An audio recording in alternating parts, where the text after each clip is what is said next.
जय हिंद दोस्तों। बिहार पुलिस भर्ती 21,391 पद और 21,391 पद के रिगार्डिंग में एक और नोटिस आया हुआ है और उस नोटिस में क्या कहा गया है हम आज की इस वीडियो में देखेंगे। और क्या स्क्रूटनी का तीसरा लिस्ट भी जारी हो सकता है ये भी हम लोग जानेंगे। और रिजल्ट में काफ़ी अभी देरी होगा और कितना देरी होगा इस रिजल्ट में, मतलब कि मेरिट आने में कितना समय और लगेगा। और आप लोग भी मेरिट का इंतज़ार बहुत बेसब्री से कर रहे हैं। तो आखिर इस भर्ती में इतना लोचा क्यों हो रहा है, क्यों बार बार नोटिस निकाला जा रहा है, स्क्रूटनी किया जा रहा है, विभिन्न प्रकार से प्रक्रियाएं इसमें चल रही है। तो आज की इस वीडियो में हम पूरा इसके बारे में जानेंगे। तो इससे पहले आप लोग चैनल पर नए हैं तो चैनल को सब्सक्राइब ज़रूर कर लीजिएगा। और अब हम चलते हैं पूरा नोटिस के बारे में जानते हैं कि ये नोटिस क्या है और किस प्रकार से जो बिहार पुलिस भर्ती 21,391 पद है, इस भर्ती में कितनी गहन प्रक्रिया चल रही है रिजल्ट को तैयार करने में और मेधा सूची देने में, जिससे सभी लड़कों का ही भला होगा। तो हम लोग इस आज के नोटिस में जो भी दिया गया है उसके बारे में पूरा व्याख्यान देखते हैं, ठीक है। हाँ, लेकिन थोड़ा चैनल को सब्सक्राइब ज़रूर कर लीजिएगा। अब चलिए हम उस नोटिस के बारे में जानते हैं। देखिए, ये नोटिस है लेकिन आपको थोड़ा दिख नहीं रहा होगा, तो इस नोटिस को हम टेलीग्राम में डाल देते हैं, वहाँ से जा कर के आप नोटिस को देखना होगा तो देख लीजिएगा। अब चलिए हम इस नोटिस के बारे में बात करते हैं। देखिए, सबसे पहले ये प्रेस विज्ञापन है, दिनांक 25/4/2025 को ये आया हुआ है। बिहार पुलिस मुख्यालय आर्थिक एवं साइबर अपराध जो है इसके द्वारा ये नोटिस दिया गया है। और इस नोटिस के बारे में क्या कहा गया है कि यह अपराध इकाई जो है एसडीजी द्वारा आसूचना संकलन क्रम में बिहार सरकार द्वारा 3 लाख के इनाम घोषित अपराधी संजीव मुखिया को, जो संजीव मुखिया नाम का एक व्यक्ति है जो कि 3 लाख उस पर इनामी राशि रखा गया था। और वह पेपर लीक कांड का सबसे बड़ा मास्टर था और वह इतना बड़ा मास्टर था कि वह नीट के पेपर को भी जो है लीक करवा देता था। और साथ ही साथ बिहार पुलिस में उसका सबसे बड़ा हाथ था।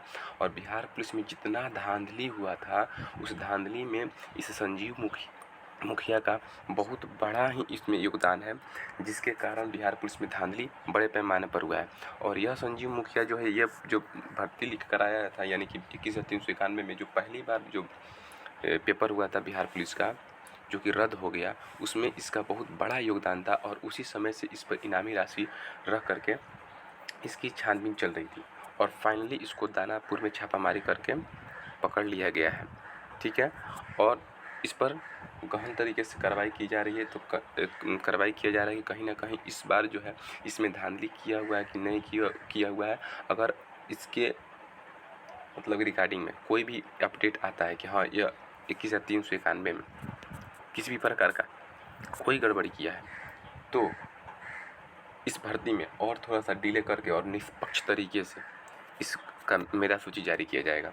और आप लोग देखिए इस भर्ती को लेकर के कितना सजगता से जांच या गहन तरीके से जांच किया जा रहा है कि ताकि किसी भी प्रकार का कोई त्रुटि ना हो, कोई इसमें जो है अवैध तरीके से लड़के अपना रिजल्ट जो है ना बना पाए। तो इसी कारण से इस भर्ती में थोड़ा सा जो है आपको डिले देखने को मिल रहा है। और सही बात है, भले थोड़ा सा 10 दिन देर हो जाए, लेकिन जब निष्पक्ष तरीके से मेधा सूची जारी होगा तो उसमें वही कैंडिडेट आ पाएंगे जो कि हकदार रखते हैं, यानी कि जो मेहनत करके आए हुए हैं वही कैंडिडेट इसमें अपना योगदान दे पाएंगे। इस कारण से इस भर्ती में थोड़ा सा डिले हो रहा है। और सही बात है, निष्पक्ष तरीके से होगा, भले थोड़ा देर हो जाएगा, लेकिन अगर गहन तरीके से जांच करके उन सभी लड़कों को हटा दिया जाए जो कि अवैध तरीके से इसमें अपना रिजल्ट बनाए हुए हैं, तो हो सकता है कि 1-2 नंबर से छटने वाले जो लड़के हैं वो अपना मेधा सूची बना लें। क्योंकि जो अवैध तरीके से आएंगे तो वो तो ज़्यादा से ज़्यादा नंबर लेकर के आएंगे ही और दूसरे किसी का हक ले लेंगे। तो इसी कारण से इस भर्ती में इतनी गहन तरीके से जांच किया जा रहा है। आप लोग देख रहे हैं किस प्रकार से स्क्रूटनी हो रहा है और कैसे कैसे लड़कों का डॉक्यूमेंट वेरिफिकेशन भी हो रहा है, यानी थोड़ा सा भी अगर डॉक्यूमेंट में कोई एरर है तो उसको बुला लिया जा रहा है।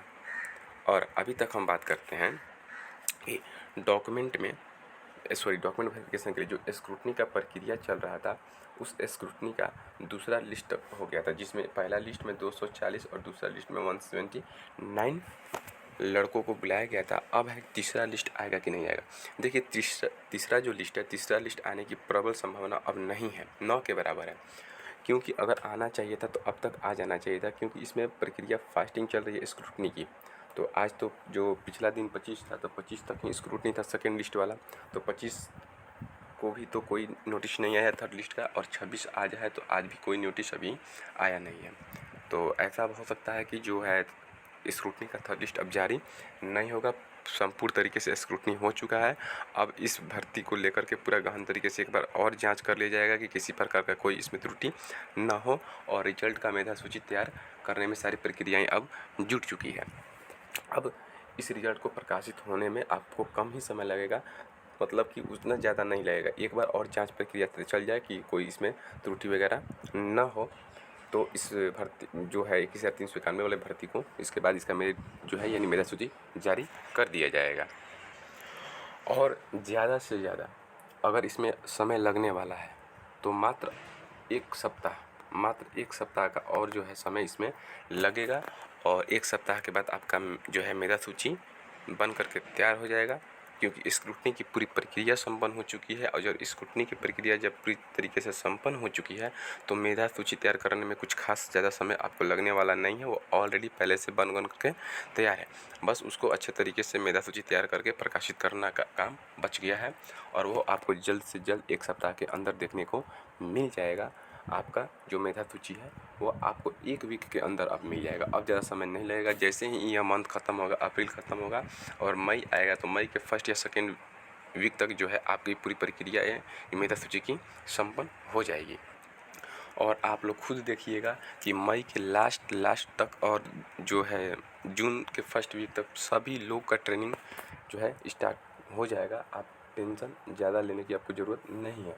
ये मतलब पूरा मई आपका जो है रिजल्ट मई के मिड में आ जाएगा, यानी कि फर्स्ट वीक या सेकेंड वीक में आपका रिजल्ट आ जाएगा, और 15 से 20 दिन के अंदर आप सभी किसी का ज्वाइनिंग हो जाएगा, यानी कि मई के लास्ट तक सब किसी का ये फाइनल इसका जो है रिजल्ट हो जाएगा, मतलब 21,391 पद का। अब रही बात कि देखिए, अगर इतने निष्पक्ष तरीके से, इतने गहन तरीके से जांच प्रक्रिया चल रही है, तो आपका जो कट ऑफ का टेंशन है ना, तो आप बेफिक्र रहिए। कट ऑफ कुछ खास ज़्यादा नहीं जाने वाला है। आप लोग देखिएगा, कट ऑफ जितना अनुमान लगाया जा रहा है ना, हो सकता है कि कम ही हो जाए, ज़्यादा तो नहीं होगा, क्योंकि इसमें इतनी गहन तरीके से इस मेधा सूची को तैयार किया जा रहा है कि किसी प्रकार का कोई त्रुटि ही ना हो। तो आप ही के भलाई के लिए हो रहा है। बात आप लोग समझ रहे हैं? तो आप बेफिक्र रहिए कि मेरा इतना नंबर है, बस आप आशा रखिए, और इसमें जो है रिजल्ट जो आएगा एकदम अच्छे तरीके से रिजल्ट आएगा। जो भी मेहनत किए हैं उनका रिजल्ट बनेगा ही बनेगा, ठीक है। और कट ऑफ को लेकर के ज़्यादा टेंशन नहीं लेना है, इसलिए क्योंकि इसमें निष्पक्ष तरीके से हो रहा है, तो कट ऑफ जो है प्रभाव तो पड़ेगा ही पड़ेगा। क्योंकि जो अवैध तरीके से लड़के हैं, वो जो अपना रिजल्ट बनाए थे उनको तो हटाया जा रहा है, तो इसमें आप ही का भलाई होने वाला है। आई होप कि ये चीज़ सब आप लोग समझे होंगे, और थोड़ा सा चैनल को आप लोग सब्सक्राइब ज़रूर कीजिए। सपोर्ट करने की आपकी ज़रूरत है, तो सब्सक्राइब ज़रूर करिएगा। और फिर भी कोई अपडेट आता है तो हम आपको सबसे पहले अपडेट देने की कोशिश करेंगे। मिलते हैं अगले वीडियो में अगले अपडेट के साथ, तब तक के लिए जय हिंद।